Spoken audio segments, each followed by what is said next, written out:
Welcome to another edition of High Kicks and Armbars, the show where me, Babalu Jack, and CJ infuriate both fans of Japanese kickboxing and Japanese mixed martial arts. And for those fans, what a month it has been and what a month we have ahead. In fact, it's probably too much for just one episode. So, for this edition, we will bring you two parts. Part 1 will focus on JMMA, and then Part 2 will look into J-Kick. Jack Wannan of Knockdown News stopped by today to lend us a helping hand in covering today's topics. So yeah, enjoy part 1, and I will see you in a couple of days, or whenever I finish the edit of part 2. Take it easy. Jack, it's really good to have you on the show. Yeah, well, I appreciate being on the podcast. It's great to chat with both of you guys. I've spoken with both of you individually before, and now we get this cool special collab between all three of us on this podcast. It's great to be here. Thank you very much. It's much appreciated. Let's get on with the big topic.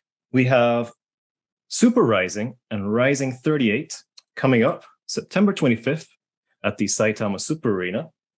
Super Rising will be headlined. So it's a double show. Super Rising will start, I believe, 12 p.m., which will be headlined by a boxing, standing rules, whatever they call it, exhibition with Floyd Mayweather and Mikuru Asakura. And then after a short break, Rising 38 will follow, which is looking to be headlined by the returning World Bantamweight champion, Kyoji Horiguchi. So I guess the first thing I want to ask you guys, we'll start off with you, CJ. In regards to, I want to talk the ticket prices, first of all, before we kind of get into the meat of the cards. You wrote an article and you listed the ticket prices. Care to share some of these prices?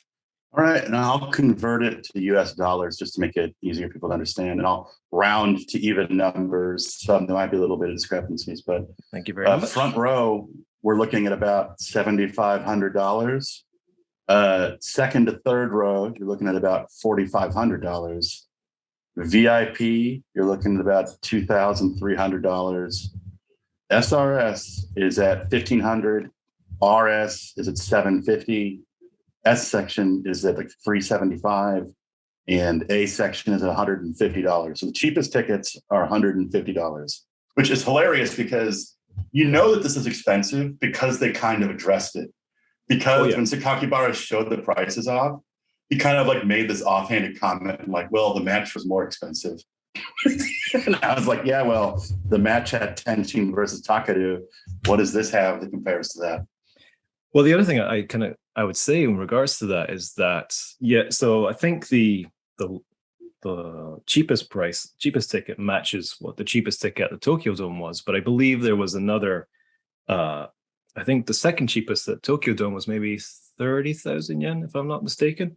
But here, the second, it's a bigger jump. So right, so what you're saying is the cheaper tickets are about the same. It's just the VIP tickets that are a little bit cheaper. Yes. My fear with this is one of my worries was always that when the pandemic started, a lot of the promotions needed to raise their ticket prices. And that made sense for promotions like Rising, Deep, and Shuto. If you're only allowed to seat 50% of the people and the venues are still charging the same price to use the space, you're going to have to jack up the ticket prices a little bit. But the concern now is that these people have now discovered that some portion of the fan base is still willing to pay those inflated prices.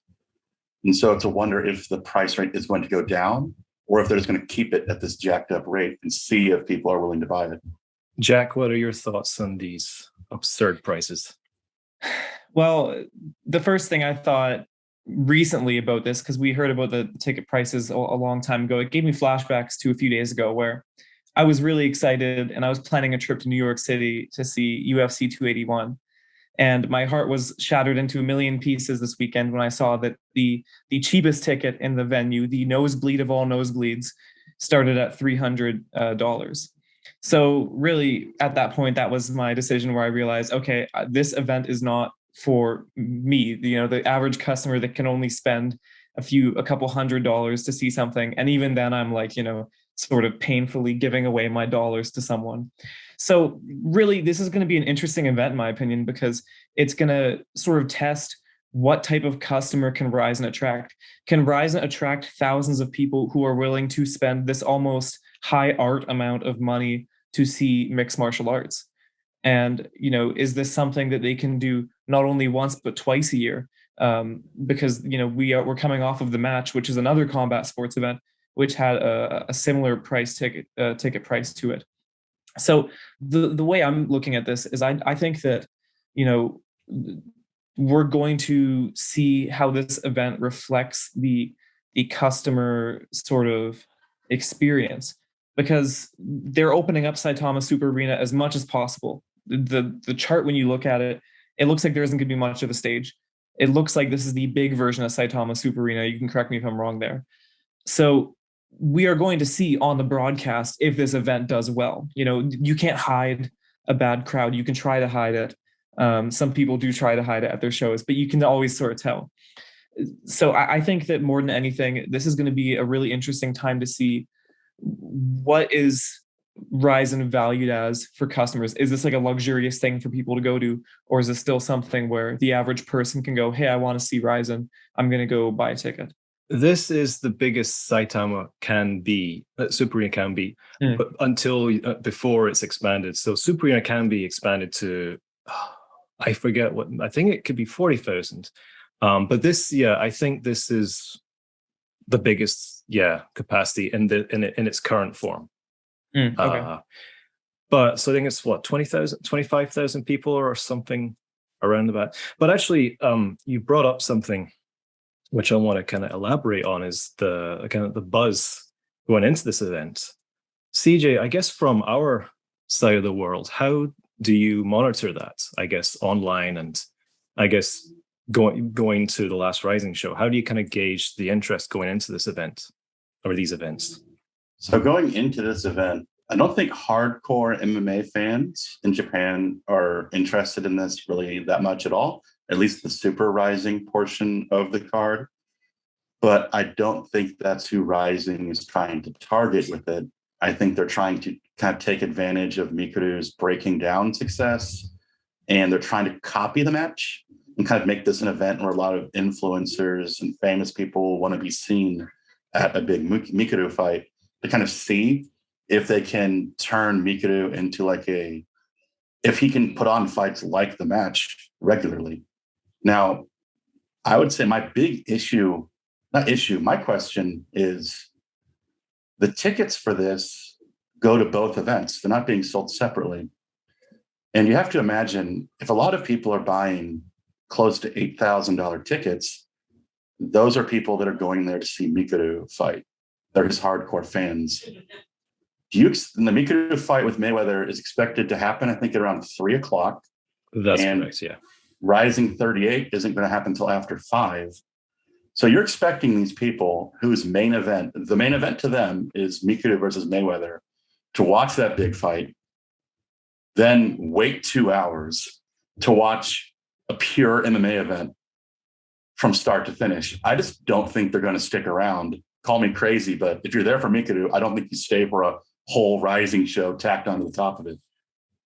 Yeah, if I can add on to that, I think one thing I think is interesting is that when you get this demographic of people who are spending thousands of dollars, I could be completely assuming here, but I think when you're someone who's spending thousands of dollars on attending an event, you're not necessarily worried about getting every last dollar out of what you spent. I don't think you're going to go, there's this event in the afternoon, and then there's an event after it. I spent so much money that I might as well stay. If you're spending that much money, you probably don't care about that. You're probably out of there once whatever you want to see is over. And in this case, probably the Mikuru fight. Yeah, because to what you're saying, going back to the match, because I think that's what they're trying to kind of recreate for an international audience. A lot of those super rich celebrities, they weren't there at the opening of the thing. They showed up the fight before the main event, and then they left.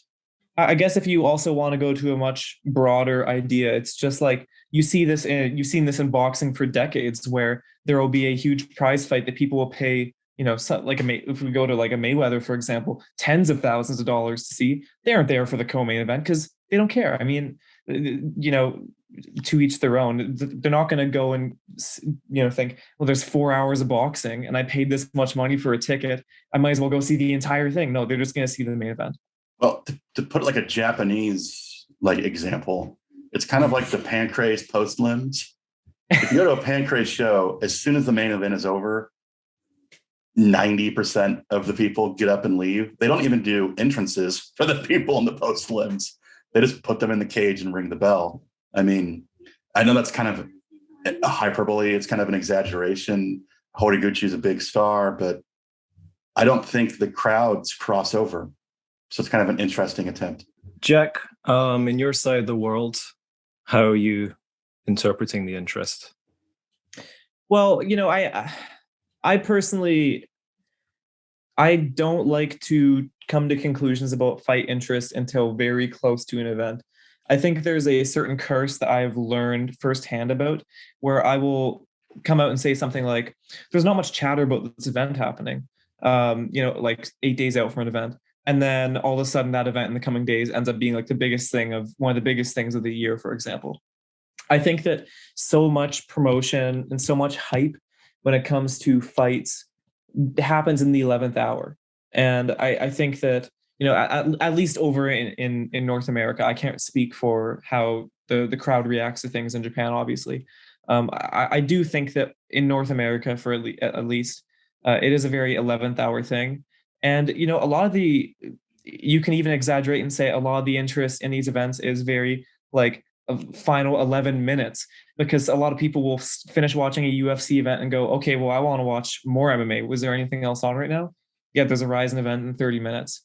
So I think a lot of it comes down to the lead in and who's around that night, and also the card. But, if I were to say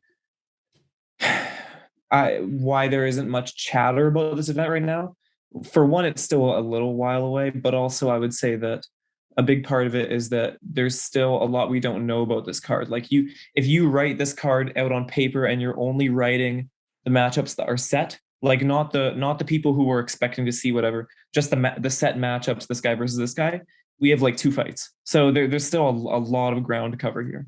I don't think Mayweather, I've never liked Rising's interest in Mayweather as a promotional tool.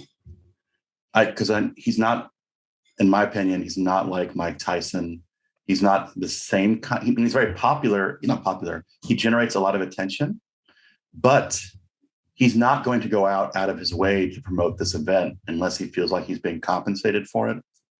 And my example would be the press conference they had with him, where every single American news outlet was asking him questions that had nothing to do about Rising.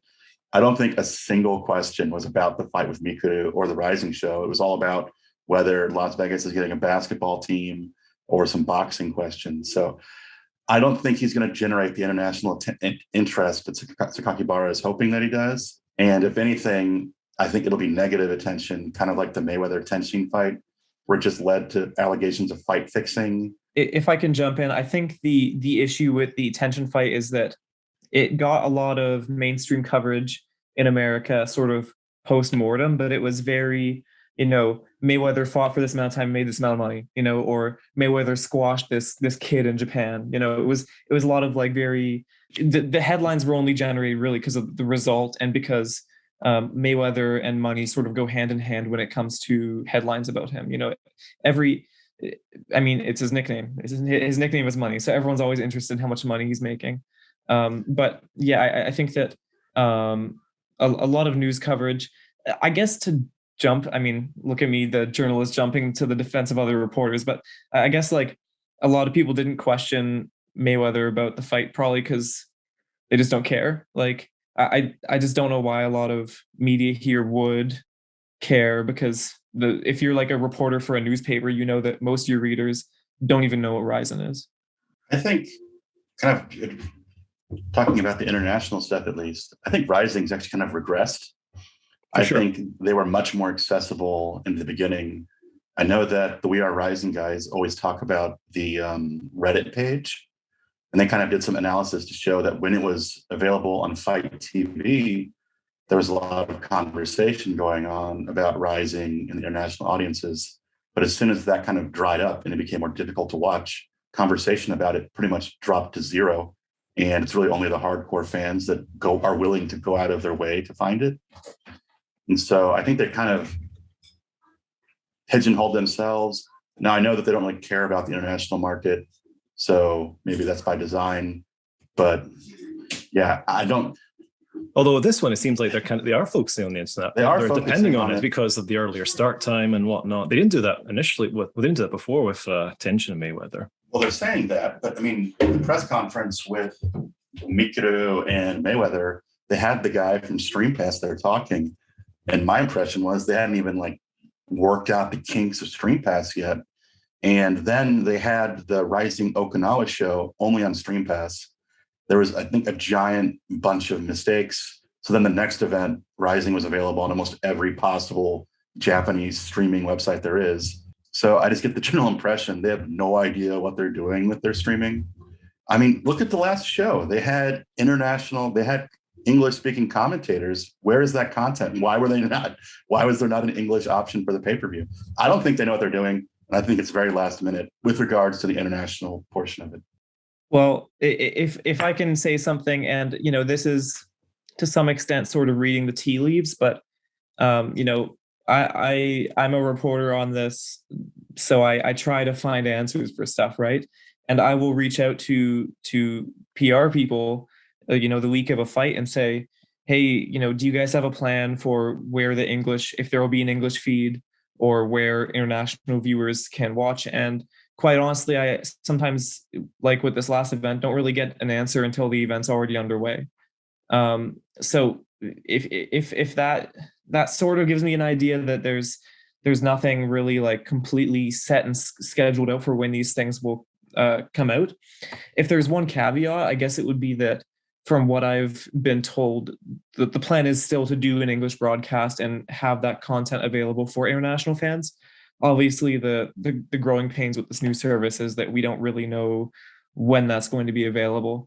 The whole mix-up with the English commentary for the last event gave me the impression that there was some sort of plan that fell through last minute, because why else would they be doing commentary for something that would only get heard in Twitter clips? Yeah. I guess my ending theory was that they just recorded English commentary so they could have it for the fight library. I feel like they want to have English options for the fight library, but I have no idea. If there's one thing I do like, sort of in a sick way, find a little funny, is that the commentators didn't really know where their commentary was being uploaded. Like there was the night of the fights, people would be like replying like, hey, where can I watch this? And they would get replies like, I don't know.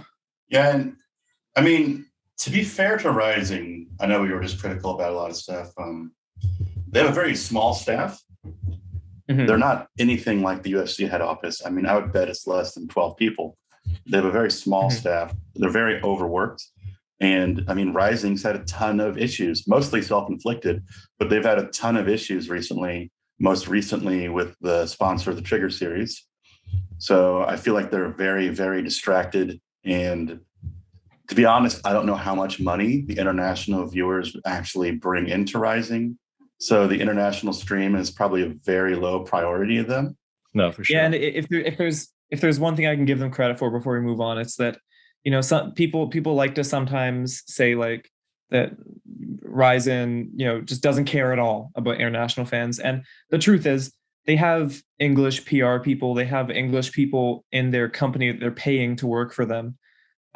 If there wasn't at least an attempt being made here, they wouldn't be spending money on people. So it's very clear that they do have some intention to give stuff to international fans. And I would like to apologize. I'm probably one of the loudest proponents of they don't care about international audiences. Well, you probably said that in hyperbole, but like some people say that in a literal sense, where it's like, oh, they don't care. Like they probably, if nobody watched, they wouldn't care. I still maintain that the number one reason they market to an international audience is in order to use that as marketing materials for the domestic audience. Interesting. That to say that they're on a global stage makes them a big deal in Japan, which is always the number one concern. So, like Jack said, aside from the exhibition, we do have one other confirmed bout. Hiromasa Ogikubo returns after how long, like 8 months, 9 months layoff after his bantamweight Grand Prix victory on New Year's Eve. He returns against former one bantamweight champion and current Road FC featherweight champion, Soo-Jul Kim. Now, Kyoji's coming back. Kyoji Horiguchi makes his return, the first since New Year's Eve 2020, I believe. Thoughts on this not being Horiguchi versus Ogi Kubo? Well, I mean, Sakakibara even said so. He said that during the press conference that he knew that some of the diehard fans on social media were asking for Ogi Kubo versus Horiguchi, but that since Ogi Kubo, his reasons were, he said Ogi Kubo is coming off of an injury, so they didn't want to give him such a big match right off of the injury. And I think the real reason is that Ogi Kubo and Horiguchi have already fought several times. Yeah, twice. And I think that Sakakibara knows he needs some sort of highly marketable fight to keep people in the seats after Mikuru versus Mayweather, to keep the attention going through the whole show. And I love Ogi Kubo, but I don't think a third fight with Horiguchi is the big ticket seller. And he said something weird, didn't he? He said he wanted to have Horiguchi fight. The guy he's fighting is like a Rising-esque fighter. He said, Rising-esque. Yeah, like that's like the only way I could translate it. He said like Rising Poi or something, like, which makes me think, oh my God, it's Imanari. Yeah, exactly. I'm like, what does that even mean? Like a Rising-esque fighter, like it's Daniel Cruikshank coming out of the woodwork or something. Like, I don't know what it means, but it makes me think that they're going to try to find someone who has a fan base who Horiguchi hasn't fought before, and may not be Horiguchi's level, but it's a fight that will get a lot of interest. This is the impression I get. Well, when I heard that Horiguchi was coming back to Rizin, my immediate thought was that whatever he's going to get is going to be a fight which is geared towards him prevailing. His current run in Bellator has been very rough on him. He took a brutal knockout loss, and his last performance was really just like a slow burn of him taking a decision loss. So I think that right now he's due for a win, and I just don't think even though he is the champion still, and that's kind of weird because he hasn't been in the promotion for more than a year. Even though he is still the champion, I just don't think he's in the position right now to be given such a big fight like that. I didn't consider what CJ said, but that's also a really good point. But when I think about the marketing of this fight or this Horiguchi sort of thing, because we don't really know who he's fighting yet, I think the marketing, you can just sort of see in the promotional material, the marketing is not about who he's fighting, it's that he is fighting. And it's that he's returning. It's his return that's being celebrated. So I think that him being on this card is less about who he's fighting and more just about his presence being back with Rizin. I honestly don't think who he faces is going to matter. I agree 100% with Jack. I think that the news is that Horiguchi is fighting and that Rizin is going to try to give him a popular fighter that Horiguchi can easily beat because they needed him to get a win, especially off of his recent Bellator struggles. And this is all about, we need stars. And Horiguchi was a giant star before he went to Bellator. And so this is them trying to kind of rekindle those flames. And if I can add one more thing, the Ogi Kubo fight, I think it's a good fight. I think that it's if there's two things I can say about it. One, the fight's a good matchup. And two, I think it's good that he is coming back after his New Year's Eve win on a big card as opposed to getting thrown on a small card where he's maybe the headliner. I think it's just neat that he's back at Saitama again and he's on a card which really matters. This is a card that, in my opinion, in the whole grand scheme of the year, is going to be one of the ones we think about as a big card. So no, thank you for throwing that in because I think it's actually an excellent fight, especially because those who are familiar with Soo-Jul Kim from his the early days of One Championship, he's a really exciting fighter, and I think this could be a very exciting fight. So you think it's kind of funny that Sakakibara was like, Ogi Kubo is coming off an injury, so we don't think he's ready for Horiguchi yet, so we're giving him Kim, who's like a proven international level fighter. Can I quickly fire this off to you? This take. Should this fight, Ogi versus Kim, be for the Rising Bantamweight Championship? Because I feel you're probably going to say no, but I do feel that the division is on pause with Horiguchi, being in Bellator. Well, here's how I feel. I think that they're in a really bad position right now because I think that Rizin, when Horiguchi went over to Bellator, that was their chance to take the belt from him, and they didn't do it. So it would be really awkward for them now that he's on his way back to the promotion to say, okay, actually, we're going to take it from you, even though we just lasted more than a year without the belt. I just think that's an awkward position to put him in because it's like he's back in the promotion, but we just demoted him from his status. I think that Rizin, if they were to take the belt from him, they should have done it a long time ago. And now they're sort of like, well, you've let him sit on this belt for, a year and a half. What made you suddenly decide that, okay, this is the time where we're going to take it from him? But that's how I think about it. So my feedback on it, Babalu, would be that in the world of fairness, where the winner of the tournament was supposed to fight Horiguchi for the title, and that never happened, this should be a title fight. But this isn't a fair world. This is Japanese MMA, and Mizuki Inoue was the deep at Jules strawweight champion until this year, despite not fighting for the promotion for many years. And so if we're going to use that, and Amanda Lucas is still a champion in deep. Big shit kind of bear to ask Amanda Lucas for that belt back. No, not at all. So let's take a look at the Mizuki Inoue example. There was an interim strawweight champion for several years, but they were never made the full champion. The only reason Seika Izawa was made a champion was because they found someone they wanted to be the champion. Because being a champion is all about marketing. And up till that point, it was more important for Deep to have every time Mizuki fights in the UFC, to have Gongkaku also write Deep Jules champion next to her name to give them free press for every time she fights.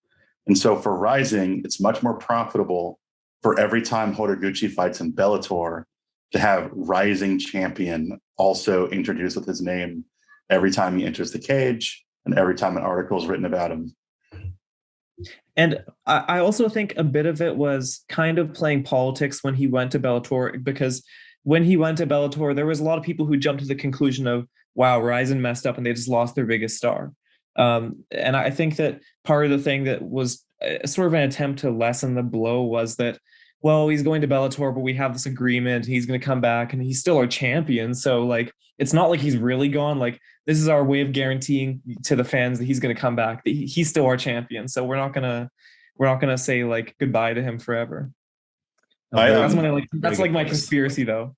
No, I agree with your conspiracy theory 100%, because if you look at the timing, when Horiguchi went to Bellator, I believe that was around the same time that Manel Kape joined the UFC.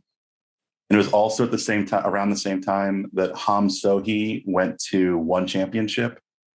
And so Rising was like, oh crap, all of our champions are fleeing to other organizations that are paying them better. We have to make it, because we have to make it seem like that he isn't signing a contract with Bellator. We have to make it seem like we're letting him go to Bellator to go challenge on the global stage and represent Rizin. And in all fairness, I think there was probably some sort of agreement, because the Bellator Rizin sort of partnership, it seems to be a really strong one.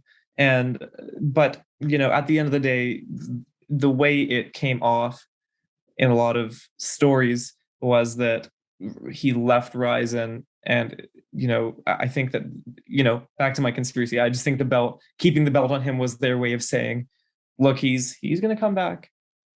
Well, I agree with you. And I also think it was part of a marketing angle because remember, they had the poster with him holding the Rising belt, fighting the belt against Bellator. And so by putting the Rising belt on him, they're doing what you'll notice a lot of Japanese fighters do that are very close to promotion. You'll see that Seika Izawa says in interviews, oh, I want to go on the global stage and represent Deep Jules. They're kind of doing the same thing with him, with he represents Rising on the global stage. So yeah, I agree with you. No, very good points. I agree with what you guys brought up. It's just a shame that one of the more exciting divisions of from Rising has just been kind of put on pause for for the sake of it. But it is what it is. But yeah, speaking of Kyoji, the presser is on Wednesday, so let's speculate and get things spectacularly wrong. Who are we thinking his opponent's going to be? So I made some notes before I came on here, and my notes did not include anything about the Rizin-esque quote that you guys mentioned, and that sort of threw a wrench in my plans. I had a really bad idea, and I'm all for it. But it's an idea that I don't know. Okay, here it is. So I was thinking that he's going to return and face Shudo Watanabe, and they can market it. They can, for one, this is a fight that Kyoji can win. Right, we can all agree on that. CJ might beg to disagree. No, well, I love Shudo. Okay, so we've established that, and also I think that this is a fight where, Shuto's established in Rizin, people know him, blah blah blah. But it can be it just makes sense. Do you know what I mean? I would love for Shuto to get the fight, especially since he's recently married to Hikaru Aono. Congratulations to them. We'll get there. We'll get there. Yeah. But no, I think the whole purpose of this is Rising has a challenge of keeping people in the seats, especially after the last show where it ran late and a bunch of people left. So they're going to want to put a fighter who has an independent fan base, or they're going to go for an international fighter that will get interest. And so my theory would be that they're probably going to bring in like a Ren Hiramoto-esque fighter where it's very little actual risk for Horiguchi, but it still gets a lot of attention. I have seen speculation online that it is a certain Osaka boy getting the call up. Not Koji. Yes, absolutely. Koji making his MMA. No. Kintaro. Although I prefer to see that, actually. I'd be all for that. I don't want to see that, no. Someone's leaving there with no, because you're saying Rising-esque just makes me think I want to go for the worst possible idea. Let's have Kyoji try his hand at kickboxing again, and I actually think he would actually be able to beat Koji. You put Yaman in there with Horiguchi and go for some crazy mixed rules fight. That would be fun, but it looks like Yaman's confirmed for Rise's next show. Yeah, I think all three of ours reputation as credible pundits has been just stripped away from us. Well, I mean, I never claim myself as credible, but I'm just going for I'm going to go for the worst idea. Fuck it. Masahiro. Let's get Masahiro Ishii, 53 years old, pseudo veteran. Why the hell not? Oh my god, they might do something like that. Oh my! Do you think they're honestly going to dig up some fossil that has a little bit of name value and sacrifice him to Horiguchi? Is like Lion Takeshi going to come out of the woodwork? Or Hatsuhiyoki's coming back? Well, how like realistic do you think it could be that he could face Imanari? Because you guys mentioned that earlier. Like, what? I will pay money to fly all the way to Saitama just to watch that. You will pay the ticket price to go to this? Well, actually, no, I won't. But just this for the spectacle alone, I will say that I will pay to see this fight. Okay. I would love that, but they wouldn't do that. Imanari is like popular with the hardcore fans, but he doesn't have like broad market appeal. Other possible fights you would like to see? We know we're getting the atomweight GP bouts, so I think Rena, Sekizawa, Hamasaki Park are pretty much not confirmed, but pretty much unofficially confirmed. I think Hagiwara and Kota Miura's names were also tossed around by Sakuara. I've heard Kota. I have a list here. So at that presser, it was the four names he said that don't have fights are Hagiwara, Ren Hiramoto, Gustavo, and Svetkivska. So Svetkivska, yes. Hiramoto is supposed to be there too. So I'm interested to see if that happens.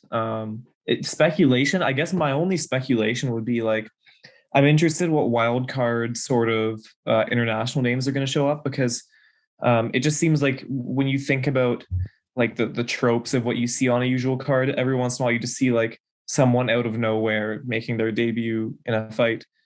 And I feel like we're sort of due for that. And Rizin's sort of on like a sugar high of booking international fighters now that they can just, throw out visas and get anyone they want, really.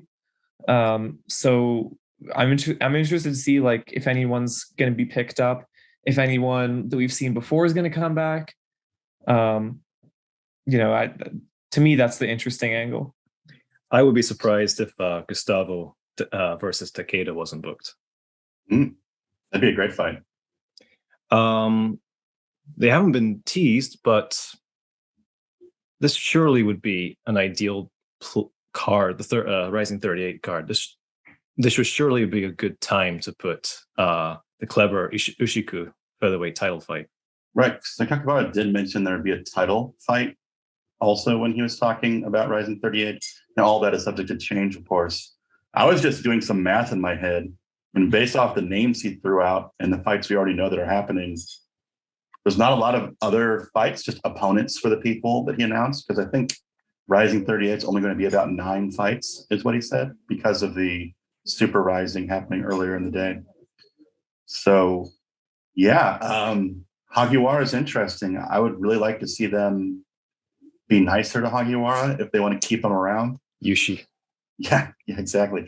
Or punish Suzuki for his girlfriend's bad behavior and have him fight Hagiwara. You have him come out and publicly apologize for his girlfriend stealing $28 million, and then he can fight. Don't do public apologies within Rising. They don't. Like, the last one we had was Gabby Garcia.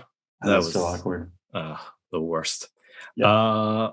You make a good point though that Hagiwara has sort of been a company man in the sense that he takes the tough fights, and it would be nice for him to take a winnable fight soon. So you're saying they should book the Yushi fight? I'm not saying anything of that nature. Keep Yushi away from any losable fight. He doesn't deserve that. I mean, Yushi's coming off of a win over the number 1 host of Osaka.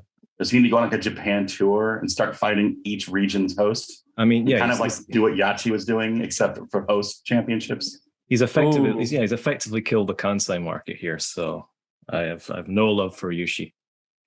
But yeah, just very quickly, Super Rising, the undercard bouts. Is there any idea what those might be? All we know is that some or all of them will not be MMA fights. And so my thought process is it's going to be some weird boxing show. They had they're doing the tryouts in Hawaii for it, which seems strange to me. I saw a comment. Maybe you saw the same comment. So the presser on Wednesdays in Hawaii. Why not have BJ Penn, Takanori Gomi in a boxing exhibition? Okay, so that'd be amazing, but they have to be drinking because they both love their beer. They've got to be drinking during the fight. Absolutely, in between rounds. Exactly. But that'd be a great rematch. I mean, that'd be crazy. They both look like robots. Their legs would all be taped up. They just get pushed into the ring. Robots is not the term I would use for them these days. But Jack, have you got any idea of what we might see on the Super Rising undercard? Well, I think what's sort of funny to me about this Super Rising thing is that we have a general idea of what the show is, but we don't have a good enough idea to describe it to someone if it was asked in conversation, what is Super Rising? It's it's this thing, it's going to happen before the show, and it's short, and it's kind of going to be like a Rising card, but it's also not going to be like a Rising card. It's hard for me to really put together a take on it because the actual concept of it, at least the way it's delivered, and obviously there's a language barrier. So for me, in my case, the way it's being communicated is incredibly vague, and it just comes off as very much like a Rising Trigger, Rising Landmark thing, where it's okay, so is there actually going to be a theme here, or is it just going to be fights like everything else? I think that Sakakibara is looking at the success of Mikuru's Breaking Down, and he is obsessed with replicating it.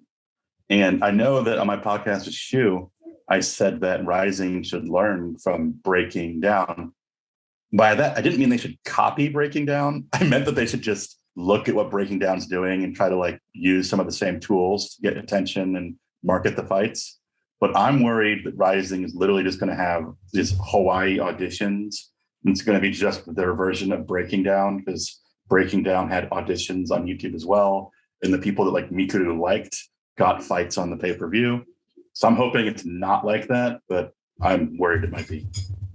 Well, for the life of me, I just hope that Rizin finds some sort of way to use new social, well, not even really new anymore, but social media platforms to garner interest around their events. Because it just, to me, the way I look at things, it just seems like they're so traditional media based still, that everything is through a press conference, and you invite the physical print media, the magazine media there. Do stuff on TikTok, do stuff on YouTube like Mikuru's doing. I just feel like you can go so much more beyond traditional press conferences and Rizin confessions when it comes to reaching viewers on YouTube. And if there's anything they should copy through Mikuru's style of content, it's just do more new stuff. I think someone said there's going to be like a team. Maybe it was Shuhurasa mentioned there'll be like a team versus team theme for Super Rising. So yeah, he thinks it's going to be like Team Mayweather versus Team Mikuru. Yeah, so a lot of what this is the guys you see hang around Mikuru and Mayweather. Of course, you associate with Hawaii. So absolutely, when you think Mayweather, you think Hawaii. So it'll make sense. I guess we'll wait and see. I'm interested though, because I genuinely I don't know what it's going to be, so I'm interested to see what's going to happen. All right, so CJ, you had a very interesting interview last week. Would you like to elaborate? I went to northern Tokyo to a local community center. Were you blindfolded before let's this mysterious location? I was just led to a very mysterious location that does not look like part of Tokyo. I'll say that. But I was led to a local community center where you can rent rooms, like dance groups or people like that, rent rooms to practice in. And I got to see Team Pravzara train. And it was absolutely fascinating. One of the great parts about Japanese MMA is that even after following it for as long as I have, it still throws curveballs at me that completely surprise me. And that's where I learned that Team Pravzara, they actually are siblings. They are all related. And that Durrani watches YouTube and studies techniques on YouTube, and then comes to class and teaches the other two what he saw on YouTube. And through that method, they have created an undefeated fighter who is now the champion at Pancrase. So I think it's absolutely ridiculous, and I love everything about it. And I interviewed her. I'm going to put her up fight week, because that's usually the best time to put that kind of stuff up. And the funny thing about Karen is she's won a bunch of fights with like her elbows. She cuts people a lot and gets TKO stoppages. So now she keeps saying that the fight's going to be a bloodfest, is how she described it to me. She called it a chi matsuri, which is a little nicer, but translates to a blood festival. Oh my God. Yeah, so and then Pancrase is even leaning into it. Pancrase marketed it as her elbows. Have they called the event Chi Matsuri? No, they called it like the Chosei Matsuri or something. Oh, but they said in her little tidbit that her elbows thirst for blood. So they're leaning into it. I love their whole gimmick. I love how JMMA it is, and it was great. I never thought I would see people training that way. Why are we talking about all like Mayweather, Super Rising, and all that? I feel that they should sign this girl immediately. Oh, I honestly thought that she was going to be part of the Rising Atomweight tournament, and because Pancrase's whole model with their women's division for years has been to kind of build fighters up and then sell them to bigger promotions. I mean, they did Shuri Kondo with Rin Nakai. I mean, none of their champions defend their belts. They become the champion. Next fight, they're in a different promotion. So I kind of thought that was going to happen, but I think that she sells a decent amount of tickets. I think Pancrase is keeping her around. I think Pancrase had was affected more by the pandemic than some of the other promotions because they canceled a bunch of shows instead of doing the reduced capacity. And they also changed their management structure. Sakai is no longer in charge of Pancrase. And so I think they're getting back on their feet. Things are up and going. And I think Karen's one of their marketable young fighters that they're keeping around. The event's kind of crazy because women's fights for that event, there's 3 women fights. So there's Karen, and she's fighting a girl from Shuto. And then there's Emi Fujino, who's fighting a girl from Korea who's never won, I think her record is 0-1. And then you have Sayako, who is fighting another girl from Shuto as well. And that fight is interesting to me because she's an atomweight, and Pancrase has never really had atomweights before. And that tells me that they're looking to put fighters into Rizin. It's kind of along the time like the tournament rumors started coming with Rizin, you noticed that like Shuto's atomweight division became 49 kilo. And then Deep Jewels had a bunch of 49 kilo fights. So it looks like Pancrase is doing that too. I just wish that Emi Fujino wasn't fighting an 0-1 fighter. That seems kind of a waste for a veteran of her level. And also on the card, the other guy is Ray Tsudaria is fighting. And I know he's young. He's got a bunch of hype behind him. But so far he's undefeated. His father is the head coach at a prominent gym. And he's made it very clear he wants to fight in the UFC. So I'm excited to see how he does in Pancrase. Well, if there's one thing I want to say, it's that CJ, one of my favorite things that you have just chased for more than a year now as like this eternal story is the saga of all these fighters, the Karen and Durrani and all these people, because it is one of the most interesting stories in the JMMA scene, and it is also one of the most interesting untold stories in JMMA. So I do think that it's genuinely interesting that you continue to follow it, and I think that it's amazing. You know, it's just one of those stories where you're never gonna get something like it ever again because it's just nobody does this. No, it's nuts too because I mean you guys remember this like 10 years ago, Team Date emerged, and they were not good. Mm-hmm. Like they were just used by Pancrase and Jules as like fodder. And it's kind of like Bane and Batman. It's like all but one emerged who was a good fighter. It's kind of this crazy story.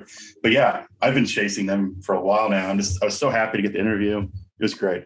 Cool. Yeah, and speaking on that card, I think that Ray's fight's interesting just from a prospect watch type standpoint. And I think the main event's interesting too, mostly more than anything because I think Akira is a neat name right now. You know, he is coming off a loss, but he had quite the campaign recently between fights on the regional scene and fights in Rizin, and I just think that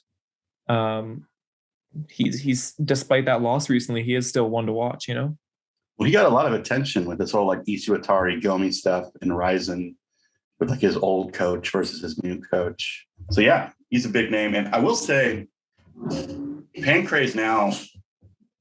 Some of the fighters on the card have like some less than stellar records, but I went to Pancrase 328 the last show, and that main event, those main card, those fights were nuts. I mean, they had some crazy knockouts on that event. So the fans loved it. It was a great event. And I think Pancrase is getting things going again. I expect good things from them in the future. Brilliant. And maybe just one last topic we'd like to discuss on this segment. CJ, your boy, Shuto, yeah. Shuto Watanabe got married. Yes. So happy. So congratulations. Did you see this, Jack? Yeah, I heard about it. I think I might have seen an article first or something. But yeah, congrats them. I ship them. I think they're a cute couple. So yeah, so Shuto Watanabe and his now wife Hikaru Ono married.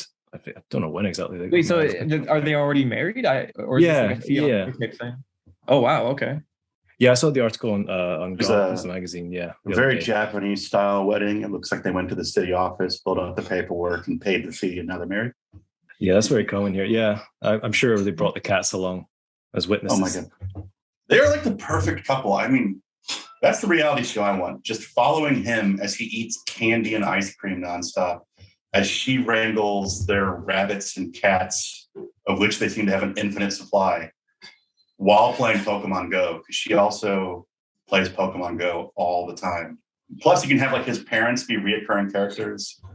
His dad just comes to be like, my son was an awful fighter, but he kept at it. Well, I thought that it was really nice when Tenshin and Kana Asakura were a couple. I thought that it was just nice because at the time I just thought it was a really wholesome couple, right? And my heart was so dearly broken when they split up. It was so dearly broken. And this is another one of those scenarios where I think they are a great couple. So I will be heartbroken as someone who is completely not directly influenced by the situation. Neither of them know I exist as a person. I will be heartbroken in a million pieces if they split up. Shuto will never go down the tension route. He'll never let the success get to his head. Oh, and I would never imply such a thing either. I think that no, I don't think so. I don't see Shuto scouting out the ring girls at Rising, so I think he'll be fine. So does this qualify Hikaru Ono as the atomweight GP reserve bout? I don't understand. It's almost as if Saito doesn't communicate with Rizin, because Rising Confessions, he features Hikaru Ono so much in their relationship, and Rising hasn't had it happen yet. Yet Rising has fighters like Ira Koga and Nisei in there. And I mean, if you're putting those level of fighters in there, throw us a bone and put Hikaru Ono in there, and let's see what happens. Shuko Watanabe's post-fight speeches where he's like half crying, talking in his high-pitched voice about her and Kana Watanabe's success. I just need more of it. I need it at every event. I always joked that after the split of Tenshin and Kana that the Japanese combat scene didn't have a power couple anymore. Is this the return of the power couple in the combat scene? So by power couple, you mean they both do MMA? Yeah. Okay. No, because power couple worked much better before when it was Kana who was still on top at that time of the atomweight division, and Tenshin was Tenshin. It's pretty big. It's hard to beat that couple. I mean, Iseka Izawa Koro, on the same level. I'll say, it's not the power couple in the sense that you're discussing it, but it still cracks me up. I love Kuramoto's relationship with his wife, because Kuramoto's wife is like a ridiculously highly decorated Olympic gold medalist wrestler, and watching him come out of the ring at the last, I think it was a Trigger show, was it the Landmark show, after fighting Full Swing, and her just like talking shit, her just being like, you didn't do very good, did you? You should practice more. I was like, oh, crap. Can't even imagine. I think that if there's any dating advice for fighters, it's that date someone who thinks that fighting is this like superhuman thing and not this thing that they compete into, because then it's just like you don't have to get criticism on the way home. Just the image of her like holding their 1-year-old baby up ringside and being like, you didn't do very well, did you? I'm just like, oh my God, the dagger to the back. Anyway, congratulations to the newly wedded couple. And please get Shuto and Hikaru Ono on the next Rising cards. Please. Yeah, not to cut you off, but I do find it really interesting that she hasn't been at least in one fight in Rizin now, because it's just like, why, like you would think just being around the scene for the amount of time that she has now that she would get something, Unfortunately, plus she wrestled against Miyamoto, so it'd be kind of an interesting story behind having them fight in an MMA fight, considering they've wrestled against each other competitively. But I think, unfortunately for her, it's kind of the generation has skipped her, where the fighters ahead of her got their Rising chance, but Rising always seems to be obsessed with like young talent. And I think now they're going to like the Moedi Sudas, the Seika Izawas, and the Saudi Oshimas, and that she's kind of unfortunately been skipped by the next upcoming generation. Hopefully we see her very soon. Me too. I agree. Let's call her up there. Jack, would you like to plug your stuff? Yeah, well, thanks for having me on the podcast. It was great chatting with you guys. If anyone who's listening wants to follow me or my work, my personal Twitter account is Jack Wannan. That's JackWannan. And I run a MMA news site. It's called Knockdown News, knockdownnews.com. The Twitter handle is just Knockdown News. I talk about MMA from all around the globe, but because I know there is a niche that can be filled online, I do a weekly JMMA column and podcast. Well, I try to keep it weekly, but called JMMA Monday. So if that's your thing, well, if you're listening to this podcast, it probably is your thing. But if that's your thing, I recommend you check it out. Jack's brilliant. Read his stuff. Yeah, to add that I love his Monday column, especially, and he's had some pretty good guests on his podcast recently as well. And they're great listens, so I highly recommend them as well. Thank you. Yeah, so I think we'll call wraps to this segment here. And yeah, Jack, thank you so much for turning up today. Much appreciated.